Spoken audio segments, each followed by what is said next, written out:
Здорово, мужики. Короче, проблемы с YouTube. В наших регионах, в нашем республике Саха, по крайней мере, у всех спросил, у блогеров, у кого есть канал, прямые эфиры не запускаются. Это уже третий день. Вот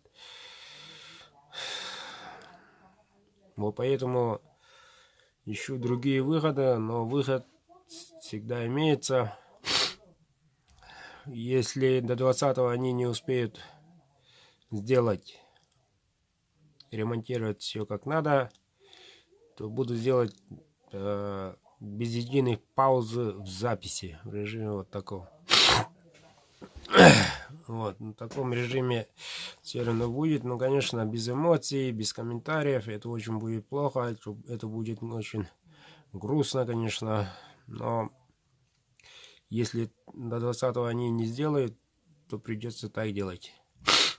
Если, ребята, другие, кто есть у себя каналы, попробуйте сами, убедитесь, не запускается прямой эфир никак.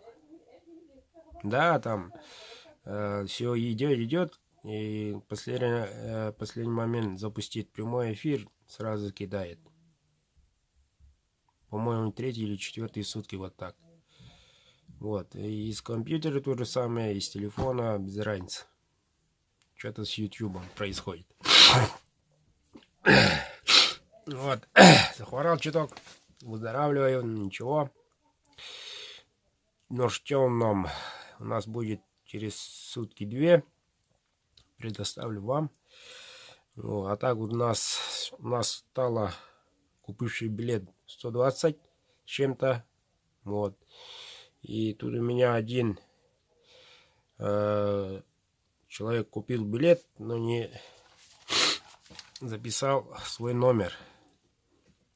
Уважаемый Алтаир Багизбаевич. А далее, не знаю фамилию, 100 рублей отправил, а номер не написал. Так что будьте добры, Алтаир Тагизбаевич, прошу прощения. Тогизбаевич, ага. Отзовитесь, напишите, покажите чек, я зафиксирую вас. Вот, и распечатка билетов. Последний день будет приема на 20 числа по московскому времени до 2 часов дня.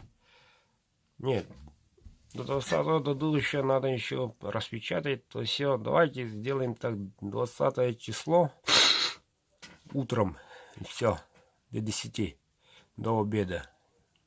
То есть по московству до 6 утра буду принимать билетики, потом последняя распечатка, проверка, перепроверка и запись. Если не будет прямого эфира, все будет в записи, вот в таком виде. Вот, так что не расстраиваемся, все равно прорвемся. Надеюсь, до этого наладится. Я не знаю, в чем причина. Ребят, помогите, кто знает, у кого есть канал, такие проблемы встречались ли. Ну, впервые, по-моему. Я у всех спросил. Ну, может, кто знает, пишите комментарии, пишите ко мне через WhatsApp, позвоните, советуйте. Ваш нужен совет. Очень нужен. Пока вот так, ребят.